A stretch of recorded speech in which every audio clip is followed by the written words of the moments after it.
మోకాల నొప్పులకు ఎటువంటి సర్జరీ లేకుండా ఎపియాన్ పెయిన్ క్లినిక్ అందిస్తున్న అత్యాధునిక చికిత్స. అక్కడ విన్నా కూడా డెంగ్యూ బాగా విస్తరిస్తోంది. దీనికి సంబంధించి మనం మస్కిటోస్ని ఎలా ప్రివెంట్ చేయాలి, ఎలాంటి జాగ్రత్తలు తీసుకోవాలని మనం లాస్ట్ మంత్ అనుకుంటాను ఒక వీడియో చేసి పెట్టాము. అయినా కూడా అంటే కేర్ తీసుకునే వాళ్ళు తీసుకుంటున్నారు జాగ్రత్తలు. అదర్వైజ్ డెంగ్యూ బారిన పడుతున్న సంఖ్య హాస్పిటల్స్ అయితే కిక్కేసిపోతా ఉన్నాయండి. ముందు అసలు ఎందువల్ల వస్తుంది అనేది దాంతో స్టార్ట్ చేద్దాము. మస్కిటోస్ కాకుండా ఇంకేమైనా రీజన్స్ ఉంటాయా? సో డెంగ్యూ అనేది ఒక స్పెసిఫిక్ మస్కిటో నుంచే వస్తుందండి. పగలపూట కొట్టేటటువంటి దోమ. ఆ దోమ మనకి ఈజీ గుర్తుపట్టచ్చు కూడా. ఆ దోమ వచ్చిందని కుడుతోంది అనుకోండి, దాని కాళ్ళ మీద, దాని రెక్కల మీద తెల్ల చుక్కలు ఉంటాయి. కొంచెం పెద్ద సైజులోనే ఉంటుందండి. ఈడీస్ దోమ అంటారు. ఫర్ ఎగ్జాంపుల్ ఇప్పుడు ఇవాళ సెప్టెంబర్ 1వ తారీఖు అనుకోండి, మొత్తం ఆల్మోస్ట్ దేశం అంతా కూడా విపరీతమైన వారణలు పడుతున్నాయి. ఆంధ్ర, తెలంగాణ రెండిట్లో కూడా దంచి కొడుతున్నాయి. సో నెక్స్ట్ వారం రోజుల్లో చూడండి డెంగ్యూ కేసులు ఎలా పెరుగుతాయో మీరు చూడండి. ఎందుకంటే ఎక్కడైతే నీళ్లు ఉండిపోయిందో దాంట్లో దోమలు ఎక్కువ పెరుగుతాయి. దోమల నుంచి మనకి దోమల ద్వారా వచ్చే జబ్బులు వస్తాయి. సో ఇప్పుడు ఇక నీళ్లు అయితే బాగా స్టాగ్నేట్ మొత్తం ఆల్మోస్ట్ అంటే అంత చెరువులు ఇట్లాంటివి కాకుండా ఇప్పుడు ఎక్కడ పడితే అక్కడ మొత్తం అంతా నీళ్ల మయం. సో దోమలు విపరీతంగా పెరగడం అనేది తథ్యం. ఇంకొక వారం రోజుల్లో విపరీతంగా డెంగ్యూ కేసెస్ వస్తాయంటే అనుమానం లేదు. సో దోమల నుంచి మాత్రమే వస్తుంది కాబట్టి ఇప్పటి నుంచి కొంచెం జాగ్రత్త పడి దోమల నుంచి కొట్టకుండా మనం ఏం చేయాలి అనేటటువంటిది చాలా జాగ్రత్త తీసుకోవాలి. ఒకటి ఇంట్లో తీసుకోవటమే కాకుండా పిల్లలు స్కూళ్ళకి వెళ్తారు. స్కూళ్ళలో అక్కడ మళ్ళీ దోమలు ఉంటాయి. స్కూళ్ళలో ఏంటంటే మేనేజ్మెంట్లు అంత జాగ్రత్త తీసుకుపోవడం వల్ల సో స్కూళ్ళలో కూడా ఇన్సిస్ట్ చేయాలి. దోమలు ఉన్నప్పుడు పిల్లలకు దోమలు కొట్టకుండా చూడాలని పెద్ద కష్టం ఉండదు. సో మేనేజ్మెంట్కి చెప్పడం, మన పిల్లలకి మనం కొంచెం పొడుగు ప్యాంట్లు కానివ్వండి, థిక్ సాక్స్ కానివ్వండి, లేకపోతే ఇప్పుడు ఆడపిల్లలు ఉంటే థిక్ పొడుగాటే సాక్స్లు కానీ ఇట్లాంటివి వేయడం ద్వారా మనం కొంతవరకు మన పిల్లల్ని కాపాడుకోగలం. ఇది నీ కింద వరకే కుడతాయండి, అంటే మోకాలు కింద వరకే కుడతాయా శ్రీనివాస్ గారు? అది ప్రాక్టికల్ ప్రాబ్లం. ఎందుకంటే పైన ఉంటే మనకు కనిపిస్తాయి. మనం కొట్టడం ద్వారా ఏం చేస్తాం? అది ఎగరలేదు అనేసి అంటున్నారు, అట్లా ఉంటుందంటారా? అదేం ఉండదు. కాకపోతే ఏమవుతుందంటే టేబుల్ కింద మనం చూసుకోం, ఎక్కువ మనం పైన చూస్తుంటాం అంటే కింద కుట్టేస్తుంటున్నాను. సో ఇవి కాళ్ళ మీద కుడుతున్నా కొంచెం చేతుల మీద ఉన్నంత స్పర్శ కాళ్ళ మీద కూడా ఉండదు. సో కుట్టినా అది మనకు కాసేపటి తెలుస్తుంది. మనకి అంత స్పర్శ జ్ఞానం తక్కువ ఉండడం వల్ల సో షూస్ వేసుకోవడం, థిక్ సాక్స్ వేసుకోవడం అనేది చాలా హెల్ప్ఫుల్ అవుతాయి. రైట్. వీటి సిమ్టమ్స్ ఏ విధంగా ఉంటాయండి? ఫస్ట్ ఎలా స్టార్ట్ అవుతుంది? ఇది 3 మూళ్ళు అండి నిజం చెప్పాలనుకుంటే. ఇప్పుడు మనకి దోమ కుట్టిన 3 రోజుల తర్వాత మొదలవుతుంది యాక్చువల్ ప్రాబ్లం. సో మొదలైన తర్వాత శరీరంలో వైరస్ 3 రోజులే ఉంటుంది. ఎప్పుడైతే శరీరంలో వైరస్ ఉందో ఆ 3 రోజులే 3 రోజులు జ్వరం వస్తుంది. గట్టిగా ఒక 40 డిగ్రీల దాకా జ్వరం వస్తుంది, సెంటిగ్రేడ్ అనుకోండి. సో 104, 103 డిగ్రీల జ్వరం వస్తుంది. ఆ జ్వరం తగ్గంగానే అప్పుడు ఎస్పెషల్లీ పొట్ట మీద స్కిన్ అంతా ఎర్రగా అవ్వడం, ర్యాష్ అంటారు. మీరు రక్త పరీక్ష చేశారనుకోండి, ముందు సిమ్టమ్స్తో ఉందాం. సో ర్యాష్ వస్తుంది, జ్వరం తగ్గుతుంది. జ్వరం తగ్గిన వెంటనే పొట్ట మీద ఎస్పెషల్లీ ఎర్రగా అయిపోతుంది. నొక్కితేనేమో మధ్యలో తెల్ల తెల్ల చుక్కలాగా వస్తుంది. బట్ బేసిక్లీ ఎరుపు ఎక్కువ ఉంటుంది. జాయింట్ పెయిన్స్, విపరీతమైన తలనొప్పి, ఎస్పెషల్లీ కళ్ళ వెనకాల తలనొప్పులు అంటుంటారు. సో ఇట్లాంటివి ఆ 3 రోజులు తగ్గిన వెంటనే ఇవి మొదలవుతాయి. So joint pains, skin rash మొదలవుతుంది.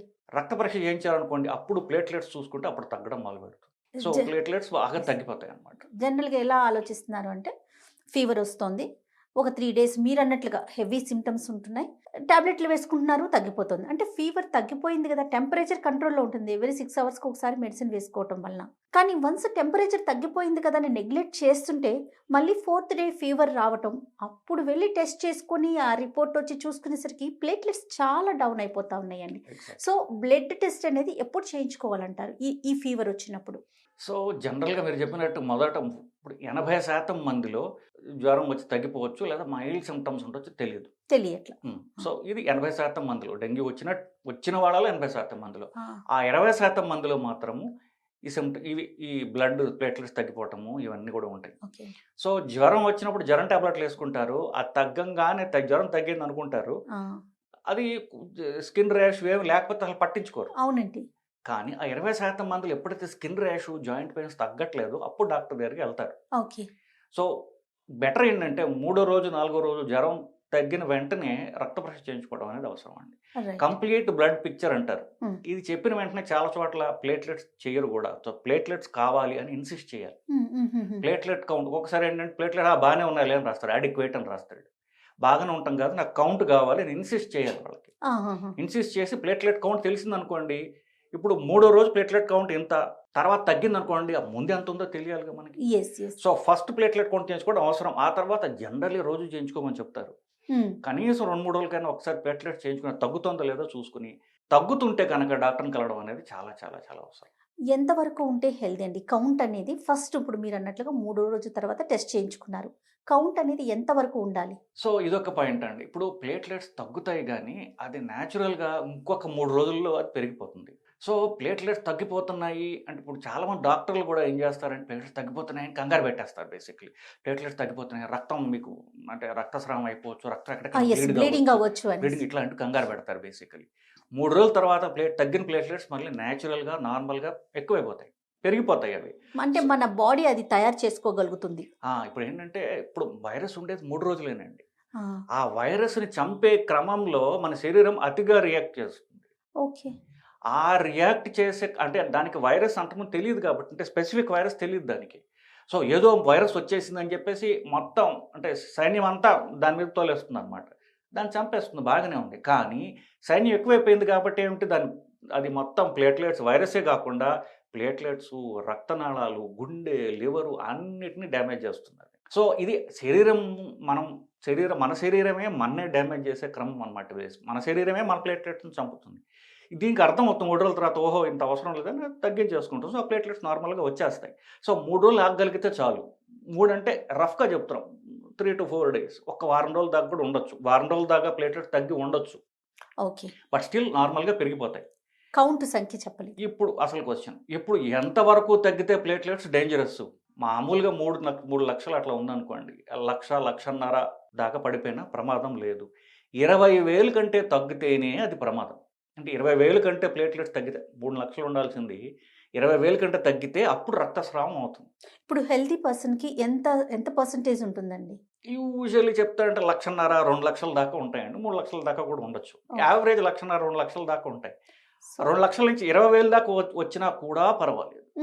జస్ట్ వెయిట్ చేసి ప్లేట్లెట్స్ ఇచ్చేయాలని పరిగెత్తుకుని వెళ్ళక్కల్లా. 20,000 కంటే తగ్గుతుంది అనుకోండి, అప్పుడు బ్లీడింగ్ రిస్క్ ఉంటుంది. అప్పుడు బయట నుంచి ప్లేట్లెట్స్ అంటే ఆ 2-3 రోజులు ఆగేదాకా, ఆ తర్వాత ఎలాగో పెరుగుతాయి. సో ఆ 2-3 రోజులు ఆగేదాకా బ్లీడింగ్ కాకుండా ఉండడానికి బయట నుంచి ప్లేట్లెట్స్ అనేవి ఇవ్వాల్సి వస్తుంది. ఈ టైంలో ఏమైనా జాగ్రత్తలు తీసుకోవాలా డాక్టర్ గారు? ఇది ముందు దీన్ని నెగ్లెక్ట్ చేస్తే ఏంటి? ఒకవేళ ప్లేట్లెట్స్ ఎక్కించలేదు, 8,000కి పడిపోయింది, బిలో 20 అనుకుందాం పోనీ, అప్పుడు ఎలాంటి ప్రాబ్లమ్స్ వచ్చే అవకాశం ఉందంటారు? ప్లేట్లెట్స్ అనేవి రక్తం గడ్డగట్టడానికి ఉపయోగపడుతుందండి మనకి. సో ఎక్కడైనా దెబ్బ తగిలింది, కంటిన్యూస్గా బ్లడ్ పోకుండా రక్తం గడ్డగట్టి ఆ ఇంజురీని సీల్ చేస్తుంది. సో రక్తం పోకుండా ఆపుతుంది. సో ప్లేట్లెట్స్ ఫంక్షన్, అది ప్లేట్లెట్స్ తగ్గిపోయాయి అనుకోండి, రక్తస్రావం ఆగకుండా కంటిన్యూ అవుతుంటుంది, బ్లీడింగ్ అవుతుంటుంది. అంటే ఏమిటి, ఎక్కడన్నా పొండు ఉన్నా, దెబ్బ తగిలినా ఉంటే అప్పుడు అవుతుంది. ఓకే. కొంతమందికి ఆల్రెడీ పొట్టలో ఇంజురీ ఉండొచ్చు, ఇంజురీ అంటే పొట్టలో పొండు ఉండొచ్చు, అప్పుడు కొత్తగా ఏమన్నా దెబ్బ తగలచ్చు వాళ్ళకి, ఇట్లాంటివి ఉంటాయి. సో మిగతా పార్ట్స్ మీద ఏమైనా ఎఫెక్ట్ ఉంటుందండి ఇది? అదే స్పాంటేనియస్ ఎక్కడన్నా బ్లీడింగ్ కావచ్చు అని, ఆల్రెడీ ఇప్పుడు శరీరం మొత్తంలో ఎక్కడ లీక్ ఉందో మనకు చెప్పలేము కదా. పొట్టలో ఉండొచ్చు, మెదడులో ఉండొచ్చు, ఎక్కడైనా ఉండొచ్చు, అక్కడ బ్లీడింగ్ అవుతుంటుంది అన్నమాట. సో అట్లాంటి రిస్క్ ఉంటుంది కాబట్టి 20,000 తగ్గిన తర్వాత బ్లీడింగ్ అవ్వకుండా ఉండడానికి ప్లేట్లెట్స్ ఇస్తారు.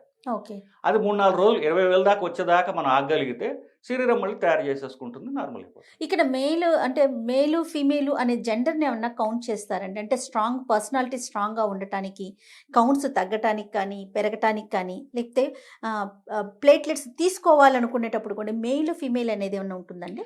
మేల్ ఫీమేల్ అనే కంటే కూడా వయస్సు ఉపయోగం, అంటే వయస్సు కూడా, ఎందుకంటే రోగ నిరోధక శక్తి, ఇమ్యూనిటీ స్ట్రాంగ్గా ఉందా లేదా అని.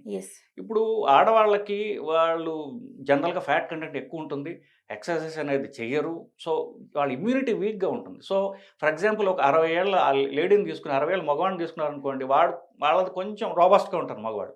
ఆడవాళ్ళకి ఫ్యాట్ ఎక్కువ ఉంటుంది, అంత హెల్త్ గురించి కాన్షియస్గా ఉండరు కాబట్టి వాళ్ళకి ఇమ్యూనిటీ వీక్గా ఉండొచ్చు. బట్ మగ ఆడ కంటే కూడా వయస్సు అనేది బాగా చిన్నపిల్లలు, ప్రెగ్నెంట్ ఉమెన్, 60-65 ఏళ్ళు వయస్సు దాటినటువంటి వాళ్ళు, మగ అయినా కావచ్చు, ఆడైనా కావచ్చు. సో ఈ ఎక్స్ట్రీమ్స్ ఆఫ్ ఏజెస్, లేకపోతే మధ్యలో ఇంకా ఇతరత్ర జబ్బులు ఉండి అలా అనుకుంటుంది. అంటే బేసికలీ ఇమ్యూనిటీ స్ట్రాంగ్ ఉన్న వాళ్ళు త్వరగా బయట, ఇప్పుడు ప్లేట్లెట్స్ తగ్గిపోయండి, దాన్ని తయారు చేయాలి, ఆ ఇమ్యూనిటీ తగ్గించుకుని శరీరం healing power of the body okay. So healing power of the body ఎవరికి వీక్గా ఉంటుందో వాళ్ళకి ఇంకా ఎక్కువ టైం పట్టొచ్చు ఇంకా. సో ప్లేట్లెట్స్ విషయం క్లియర్ అండి. అయితే ఇది కాకుండా కొంతమంది ప్రాణాలు పోతున్నాయి డాక్టర్ గారు, ఎందువల్ల అంటారు? సో ఇందాక మనం అనుకున్నామండి, ఇప్పుడు ఈ రోగ నిరోధక శక్తి ప్లేట్లెట్ని శరీరం అంతా కూడా హార్ట్, లివరు, లంగ్స్ అన్నిటిని కూడా డ్యామేజ్ చేయొచ్చు. అంటే రక్తనాళాలను డ్యామేజ్ చేస్తుంది ఇమ్యూనిటీ. సో ఎక్కడెక్కడ రక్తనాళాలు అన్నిటి నుంచి లీక్ అయిపోతూ ఉంటుంది. ఇప్పుడు 20% సివియర్గా ఉంటుందని చెప్పాం కదండి, ఒక 5% మాత్రం శరీరం అంతా కూడా రక్తనాళాలను డ్యామేజ్ చేసి వస్తుంది. ఓకే. ఇమ్యూనిటీ మీద, వైరస్ మీద ఉన్నటువంటి మన శరీరం మీదకి మన immunity. Okay. So blood vessels అన్ని లీక్ అయిపోతుంటుంది. దానిలో ఉంటే బ్లడ్లో, రక్తనాళాల్లో ఉన్నటువంటి బ్లడ్లో ఉన్నటువంటి నీరు అంత లీక్ అయిపోతుంది అన్నమాట. ఓకే. ఊపిరితిత్తులో నీరు పట్టేయడం, లివర్ డ్యామేజ్, గుండె డ్యామేజ్, ఇట్లా పొట్టలో నీరు పట్టేయడం, సో కాళ్ళ వాపులు రావడం, ముఖం వాపులు రావడం. అంటే కొంతమందికి ఇప్పుడు ప్లేట్లెట్స్ ఎక్కించిన తర్వాత కూడా బాడీ మీద ర్యాషెస్ చూస్తా ఉన్నామండి. అది ఈ 4వ రోజు 5వ రోజు ప్లేట్లెట్ తగ్గటము, ర్యాష్ రావడం ఒకేసారి వస్తాయి అన్నమాట. అంటే ఓకే. ఈ ఇమ్యూనిటీ స్కిన్ మీదకి వెళ్తుంది, ప్లేట్లెట్స్ మీదకి వస్తుంది. సో రెండు ఒకేసారి వస్తాయి. అది మైల్డ్ ఫామ్. ఓకే. సో ఈ సివియర్ ఫామ్లో ఏమవుతుందంటే లీక్ అయిపోతుంటాయి, బ్లడ్ వెల్స్ అన్నీ లీక్ అయిపోతుంటాయి అనమాట. సో అంతా శరీరం అంతా రక్తనాళాల్లో ఉన్న బ్లడ్, వాటర్ అంతా కూడా బయటకు వచ్చేస్తుంటుందండి.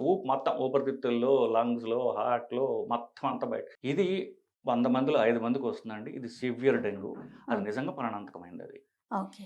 సో దాంట్లో అప్పుడు స్టెరాయిడ్స్ పెట్టడం ఇట్లాంటివి చేస్తారు. బట్ యూజువల్లీ ప్రోగ్నోసిస్ అంత బాగుండదు. ఓకే. అంటే 100లో 5 మందికి డెఫినెట్గా ప్రాణానికి రిస్క్ అంటూ ఉంటుంది. ఇప్పుడు ప్లేట్లెట్స్ అంటే బ్లడ్ నుంచి మనం సిరం తీసి కదా మనం చేస్తాము. అది ఎవరికైనా మ్యాచ్ అవుతుందా డాక్టర్ గారు? అది మ్యాచ్ చేసి ఇస్తారండి, అందరిది కాదు. స్పెసిఫిక్ గా ఫ్యామిలీ మెంబర్స్ అట్లా ఏముండదండి? ఫ్యామిలీ అయినా కాకపోయినా మన బ్లడ్కి మ్యాచ్ అవ్వాలి, మ్యాచ్ చేసి ఇస్తారు. ఓకే. అదేం పెద్ద రిస్క్ ఫ్యాక్టర్ అయితే కాదు. రిస్క్ ఫ్యాక్టర్ కాదు. ఇంకా ఏమన్నా జాగ్రత్తలు ఉంటాయండి? వన్స్ ప్లేట్లెట్స్ ఎక్కించుకున్నారు అనుకుందాము, తర్వాత తీసుకోవాల్సిన జాగ్రత్తలు ఏమైనా ఉన్నాయా? అదేనండి. సో అదే అఫ్ కోర్స్ ప్లేట్లెట్ ఎక్కినప్పటికి ఆల్రెడీ యూజువల్లీ అడ్మిట్ అయి ఉంటారు అనుకోండి. Yes. లేకపోతే ప్లేట్లెట్స్ మానిటర్ చేసుకోవడం ముఖ్యం. ప్రతిరోజు ఆల్టర్నేట్ డేస్ అంతకంటే కాకుండా ఓకే. రోజునో 2 రోజులకు ఒకసారి ప్లేట్లెట్స్ ఎంతవరకు తగ్గింది అని చూసుకోవడం అనేది ముఖ్యం. రైట్. లేకపోతే తగ్గిందో తెలియదు కదా, శరీరానికి అవునవును. తెలియదు. సో తగ్గితే అది బ్లీడింగ్ అవ్వక ముందే మనం జాగ్రత్త పడాలి కాబట్టి. Hmm. సో రెగ్యులర్గా ఈ ప్లేట్లెట్స్ కౌంట్ పరీక్ష చేసుకుంటూ 20,000 కంటే తగ్గితే దాన్ని వెంటనే తీసుకోవాల్సి వస్తుంది. ఓకే. ఫుడ్ విషయంలో అంటే ఎలాంటి డైట్ ఫాలో అవ్వాలండి? సో ఇప్పుడు వైరస్కి వల్ల ఈ ఇమ్యూనిటీ ఏదైతే ఉందో బాడీది శరీరం మొత్తాన్ని ఎఫెక్ట్ చేస్తుందండి. అవునండి. సో ఈ హీలింగ్కి మనకి ఏం కావాలంటే హై ప్రోటీన్ ఫుడ్ మనం తీసుకోవాలి. వెజిటేరియన్స్ అయితే వెజిటేరియన్లో ఉన్నటువంటి పప్పు దినుసులు, శనగలు, రాజ్మా ఇట్లాంటివి. నాన్ వెజ్ తినే వాళ్ళకైతే నాన్ వెజిటేరియన్ తినొచ్చు. ఇట్లా హై ప్రోటీన్ ఫుడ్ తినడం ద్వారా మన శరీరం హీలింగ్కి మనం హెల్ప్ చేసుకుంటాం. ఇంకేమైనా జాగ్రత్తలు తీసుకోవాలి? సో అంటే ముందు రాకుండా ఏం చేయాలి, వస్తే ఏం చేయాలి? రాకుండా దోమల నిరోధం. సో ఇంట్లో జాగ్రత్తగా ఉండడం, ఇప్పుడు జాగ్రత్త చూసుకోవడం. వన్స్ ఫీవర్ అంటూ వస్తే ఇమీడియట్గా టెస్ట్ చేయించుకోవడం అనేది చాలా ముఖ్యమండి. అసలు డెంగ్యూ ఉందా లేదా అని జ్వరం వచ్చినప్పుడు చేసే పరీక్షలు కొన్ని ఉంటాయి. సో అది డెంగ్యూ యాంటీజెన్ అంటారు, NS1 యాంటీజెన్ అంటారు. సో అది పరీక్ష చేయించుకోవడం అనేది చాలా ముఖ్యం. అంటే డెంగ్యూ అయితే కొంచెం జాగ్రత్తగా ఉంటాం కదా. అవును. ఇప్పుడు డెంగ్యూ అయ్యే అవకాశమే ఎక్కువ, ఎందుకంటే ఈ వర్షాలు ఇలా పడుతున్నాయి కాబట్టి మస్కిటోస్ ఎక్కువ ఉంటాయి. ఒకరి నుంచి ఒకరికి స్ప్రెడ్ అయ్యే అవకాశం ఉందండి ఇది?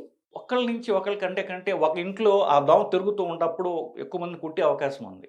ఆ దోమ ద్వారా వస్తుంది తప్ప మనిషి నుంచి మనిషికి రాదు. ఇప్పుడు డెంగ్యూ ఉన్నాడు అనుకోండి, అదే దోమ ఆ రూమ్లో తిరుగుతుంటుంది కాబట్టి అక్కడ రూమ్లో అందరినీ కొట్టొచ్చారు. ఓకే. సో ఓన్లీ దోమ వలన? దోమ వల్ల. స్కూల్లో ఉన్నారనుకోండి, ఆ గదిలో ఉన్నటువంటి పిల్లలందరినీ కుట్టచ్చు ఆ దోమ. సో దోమ ద్వారా మల్టిపుల్ మందికి వస్తుంది తప్ప మనిషి నుంచి మనిషికి రాదు.